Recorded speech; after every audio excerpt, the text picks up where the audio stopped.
Hi, I'm Jennifer Donley and welcome to Mindful Art Journaling. So today we are going to work on some slow drawing techniques, but we're also going to be doing some really fun creative exercises. And we're going to talk a little bit about the 80-20 rule that I learned at the workshop that I went to with Flora Valley. And that's where you can just have so much information on a page. You can add colors and slow drawings and patterns and collaged cutout pieces. And then you can go back and really just start to get rid of things, cover things up. And it doesn't mean that, it was necessarily bad. It's just you're finding what's important. You're simplifying, which was one of our themes for this time, but you're simplifying the picture that can have so much creative energy and things. You go back and you see what's important. And in one of the quotes that I have in my book, it says, the ability to simplify means to eliminate the unnecessary so that the necessary may speak. And that's a quote by Hans Hofmann. So it's not that it wasn't good. It's not that you don't like it. It's just that maybe it's not necessary for how this picture is evolving.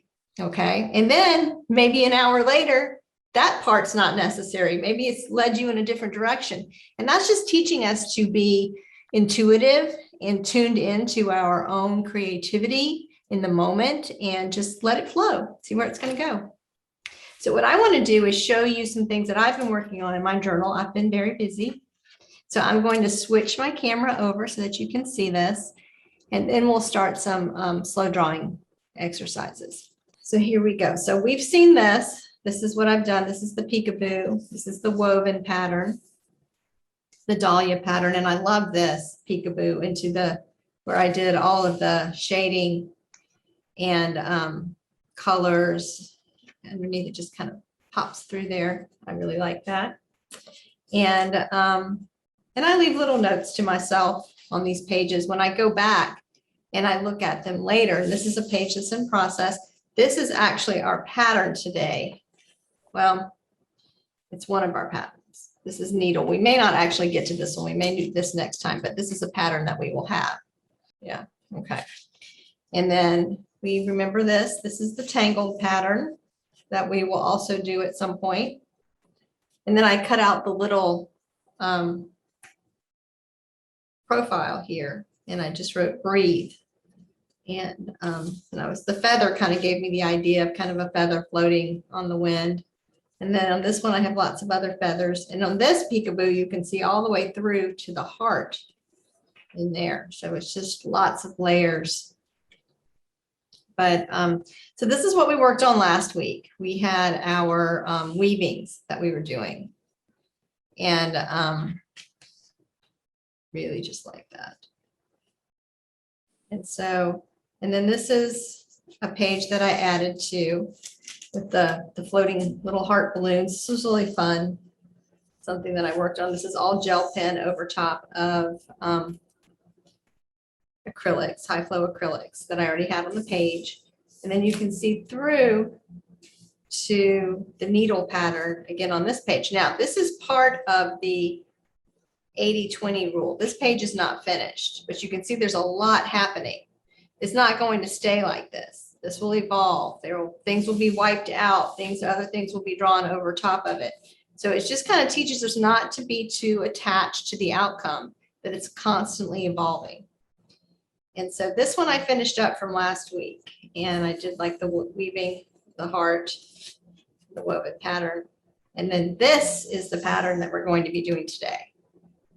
And it's basically inspired by the lichens that I love to take so many pictures of, and the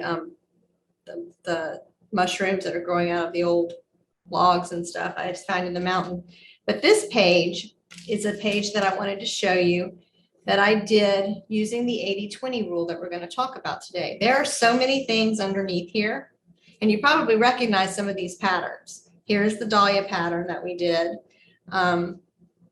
There's some holes cut out in here, and the poppy pattern, some leaves in here, some circles, all different kinds of media. And so there's the feather that I drew on there. So, and this is my yellow too, by the way, that I did. So this is our pattern for today, but we're also going to be using lots of different marks and drawings and materials, just some fun creative play. And sometimes I like to go ahead and have a page ready to do something like this on. So if you already have a page and you're just kind of working ahead, adding color to your page, then you can start there today. And if you don't, that's fine. You can just start like on a blank page right here, like I have, okay? But what I want you to have on hand for this is I want you to have either high flow acrylics or some regular acrylic paints, anything that you might have, craft acrylics. If you don't have that, then watercolors, several different media so that we can actually play. So I'm going to start, I think, on this page today. And also, if you have lots of other pages that maybe you've worked on before, that you might have laying around, grab them, because this might be a fun thing that you might decide, you know what, I think I want to work on something else for a little bit and let this page dry. So see what happens. Our slow drawing pattern, and I'm going to go ahead and demonstrate this for us. I'm going to just use a pen, and like over here on this page, you can see where I just started. It's almost like a rainbow pattern, and you can do just the curved lines like this, or you can give it a little bit of a curved edge on some of them. And then I just go back and very slowly fill in with some concentric lines underneath it. And see, it looks like a rainbow. But when you put them all together, it doesn't look like a rainbow. It looks more like some of those beautiful lichen mushrooms that you see growing on dead trees, things like that. So once I do one like this, then I start another one going off in a different direction and just kind of connect them like this. And then start to fill in and then go in a different direction. And you can do them with different sizes like this. And then just continue to go across your page or go on to the next page, fill your page, however you want to do it. Okay. Now, if you really want to, you can do more of a curved line like this. And maybe you want to mix it up and have some curved and some different, but this, I like this too. Now remember, as you get started, to find a comfortable position, take some deep breaths, relax your arm and your hand. This should flow very easily, and focus on the marks that you're making.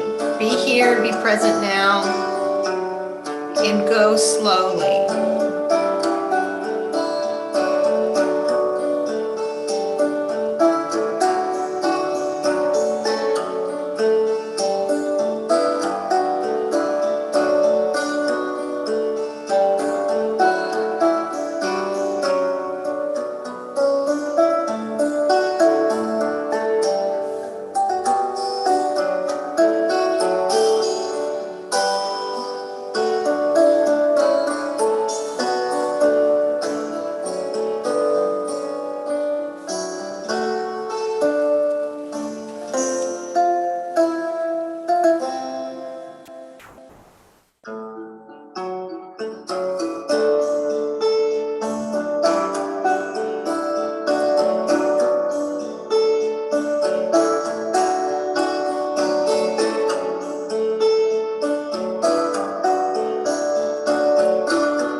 I'm going to choose for this next round a gel pen. And I think I'm just going to use the silver gel pen and see how this works out. And if it doesn't work out too great, then maybe I'll switch to another color that shows up a little better. But just wanted to let you know, remind you that I'm working on a blue page that I created with the smooshy technique, where I just used some blues and I think this teal of the high flow acrylics. And I just put some color on there and used some water, smooshed it around, and then just did that way. And I'm using the same pattern, just a different medium.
Okay, so I want to show you what I did here.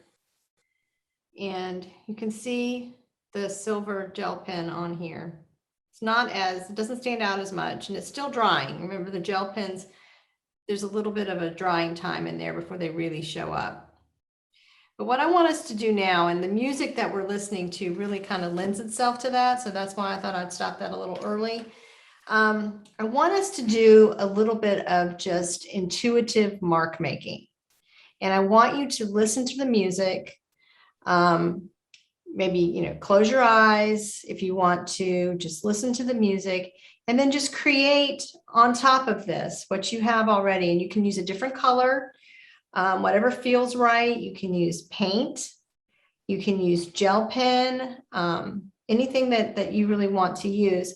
And I want you to listen to the music and then just start to add marks to your page. Don't worry about covering up something you've already done. It doesn't matter. But we're just going to listen and we're going to add, and I'm going to use Payne's Gray paint, and I already have it here, and it's an acrylic. Some right here. I like Payne's Gray because it shows up with shades of gray, or it has big darker black, or you can see the blues in it.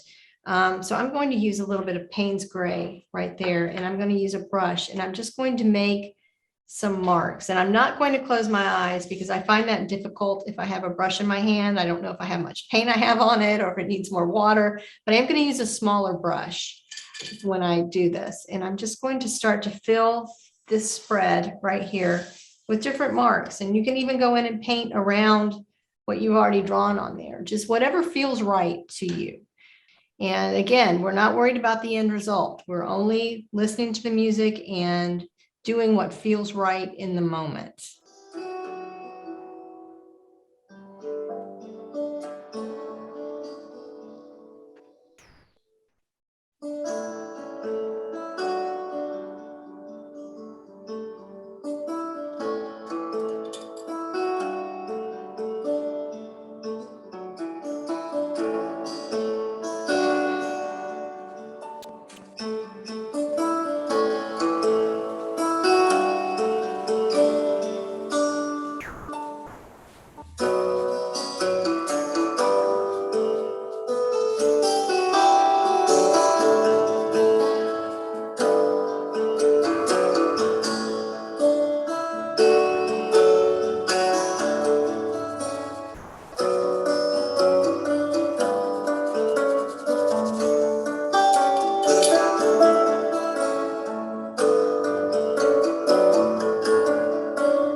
is just, really neat. And also, I don't want you to be afraid if, as you're doing this, a word or something occurs to you, to write it down. It doesn't have to stay. It might be one of the things that you go over later, but that's also another way to kind of just get in touch with yourself in the moment and where you are, and keeping you kind of in the moment. So if something comes into your, like the word create, or the word fly, anything like that, write it down. And that sometimes helps to keep you from coming back to it as you're working. So sometimes, you can stay more present especially if there is, something that just keeps showing up. But anyway, so this is a lot of fun. I enjoyed this process. This is something that I've been doing a lot of. And like I said, it's really the technique that I used on this piece here. So what we have now is not necessarily the end result by any means. This is a long ways away. So what I'm going to encourage you to do now is to add some color, any color. And then we are going to go back and do some more mark making with a different color. But right now, what I'm going to do is, I think I'm going to take some yellow paint, and I'm just going to go over some areas and just paint and be creative. For me, this in here looks like it needs yellow, that maybe that's, I don't know, trees or something that the light's coming in behind. And I really want to go there because that's speaking to me. I'd also like to add some yellow onto some of these lines in here. So look at your picture that you have and think about another color that you could really, and I want you to just do the one color. Limit yourself to one color at a time. It keeps the process a little more simple, and it keeps us from just kind of getting a little too crazy with it. Little things at a time, because the time to go back and eliminate things is coming. But before we can do that, we need lots of layers. And so we're going to do another layer. You can do the mark making, you can just paint blocks of color, you can do highlights, but we're just going to pick one other color. And I'm just going to use this yellow high flow acrylic. Now, if I decide that I want the yellow to cover completely, I do have some white paint on my palette right here, because the high flow acrylics are very transparent. So if I want to cover up something already, or I want the yellow to really stand out, I'll have to mix a little bit of white paint with it. Yellow is transparent no matter what you're doing. So I'm going to put our music back on. We're going to do this for about 5 minutes or so. I like just doing these short little spurts of creativity because it keeps us from over analyzing and over obsessing about what's happening on here. So we're just going to do this little creative burst for 5 or so minutes. So this one, pick one color and let's do some fun color mark making.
So I'm having a lot of fun. I'm not attached to the end result. So it doesn't bother me that it looks like a hot mess. Yeah. But it's very early stages. But there are some areas, and what's happening for you now there are some areas that are starting to really kind of pop out that kind of speak to you and that you like to look at. I like the yellow over here. I like this edge right here that really kind of pops out. This is starting to look like it's underwater to me, like these are ripples on top of it. So yeah, so lots of fun things happening. I did do a little bit of a smushy here where I just closed the page and smushed all my paints together like that. So I've got some interesting textures that happened up here when I did that and over in here.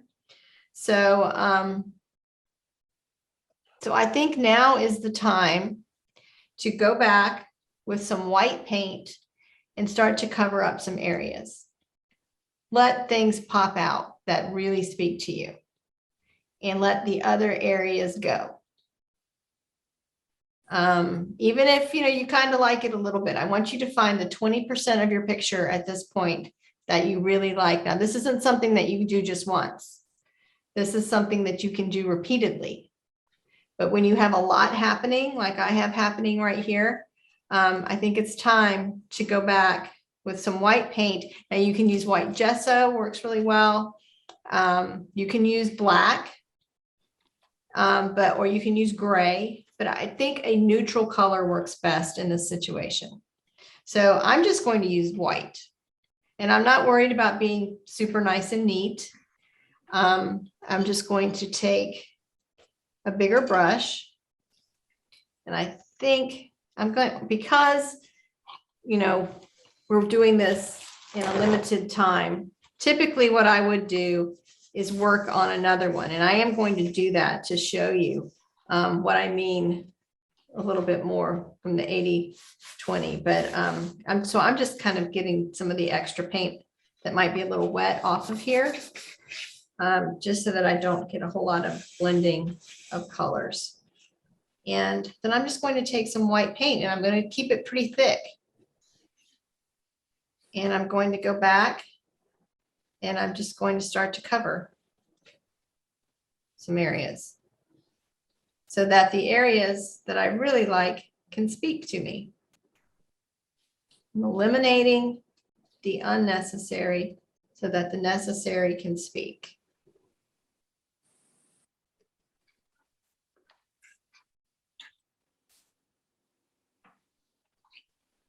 So anything in here that doesn't speak to you, get rid of it.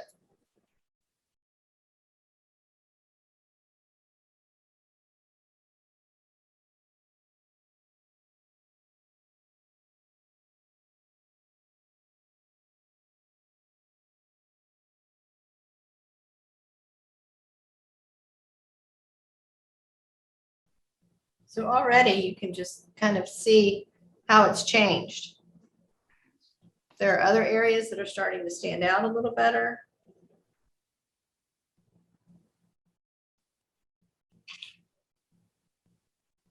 And if you can see, if you don't want it to cover exactly, if you want to be able to see, it just makes, with the white paint, everything just kind of fade into the background a little bit, but it's almost like you can see it underneath there. And that's fine. And I just have to stop myself, because once I get started with this, then I just start eliminating stuff right and left. And it's like, wait. But, and as you eliminate one part, sometimes you'll say, oh, well, now I really don't need that. And get rid of that too.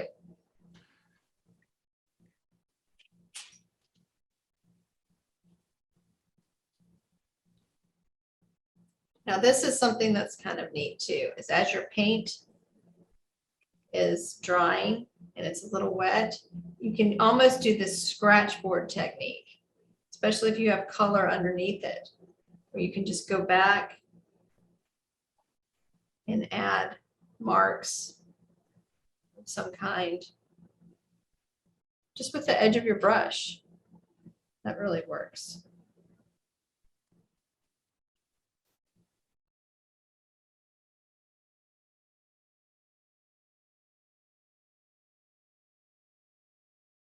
You can draw figures or little drawings in here, anything that really kind of speaks to you. And the colors that are inside and underneath really start to show up.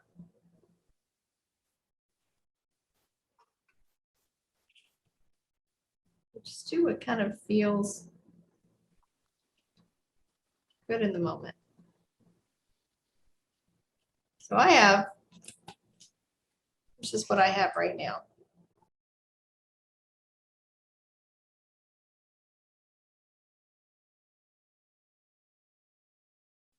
Just remember not to get too attached to the end result. There's plenty of time for that. In fact, this is probably not something that we will even finish completely today. This is probably something that you will go back into at some point and work on some more. Now I've kind of seen some other things that I'd like to paint over.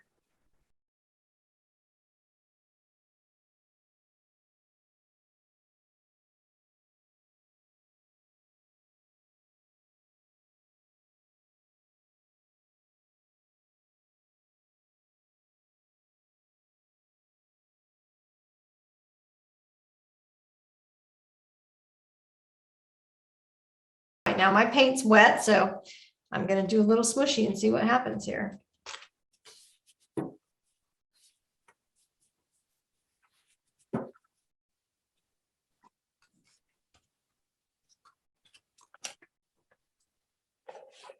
little bit. I got some marks on there. And then you can always just get some finger painting in there. With some highlights and just smudge the paint around a little bit.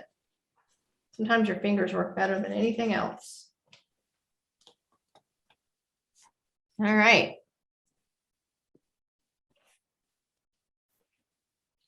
So this is very different from what I started with about 15 minutes ago. I've just been adding some other colors. So right now I started with a blue page that I had already painted. I used gel pen, and then I did some mark making with the Payne's Gray, some intuitive mark making. And then I went back into it with some yellow. And then I had a lot happening, so I decided to start covering parts. And this is what's left. So, you know, I like it right now. I don't really know what it's saying to me, but I do like it. And so I'm just kind of doing a little bit of a smudge technique here. So for the last few minutes, what we're going to do is really just spend some time looking, because we talk about how to look to see and practice the pause.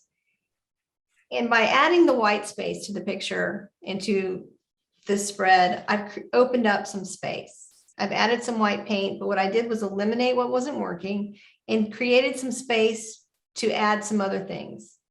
And so that's what I'm going to do now. I'm just going to add some other paint colors. I might do some little drawings in some of these areas and just let it just start to evolve. See what it is. Maybe it's just patterns and shapes and colors, or maybe you see a figure in there or some other things that you really want to stand out to you. So this is your chance. I'm going to put our music on, and we're going to do this for probably about 6 or 7 minutes. And again, not a long amount of time, so we can't get too obsessive over it, but just create, just give yourself permission to bring out whatever is speaking to you right now in the picture.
So I just wanted to show you where I am right now. It's very different, again, from what it was earlier. I see some other patterns and colors starting to evolve. And I used the yellow. Sometimes I like to do this with these little bottles and just actually do little dots of color with the high flow acrylics on here. And I had some leaves shapes, and once I painted the one, I saw some other ones that started to show up over top. And so yeah, so by whiting out those areas, other things are starting to show up, and you can see how it's starting to become a little more cohesive. It's starting to, I don't know, turn into something. So I'm going to do, because I've got some wet paint, some smooshy on here. My high-tech, very technical terms that I like to use. And because I wanted some of that yellow to come up there, and I like that. That looks good. I'll probably go back with some pens, my next step. It's a little too wet right now, and actually do some drawing of these leaves over top, and maybe do some drawing around with some gel pens of the circles and the patterns, other patterns that I have in there. So it'd be interesting to see where it turns out. This is probably not something that I'll even finish today, but I will continue to work on. Now, like I said before, it's always nice to keep pieces like this that we've worked on before. And this is where we did the printing of the leaves. This might be a really fun piece to go back into and do the 80-20 rule, something like that, or this one. Do some drawing over top of it, and then just go back with some acrylic paints and start to cover up some areas and see what stands out. That makes for a really fun, creative play kind of day. So your prompt for this week, this coming week, is going to be red. Yay, red. Red can mean all sorts of things. It can mean passion and love. It can mean anger. It can mean fall. It can mean fire. It can mean anything. So whatever red means to you, that is your prompt for this week. And then we will share that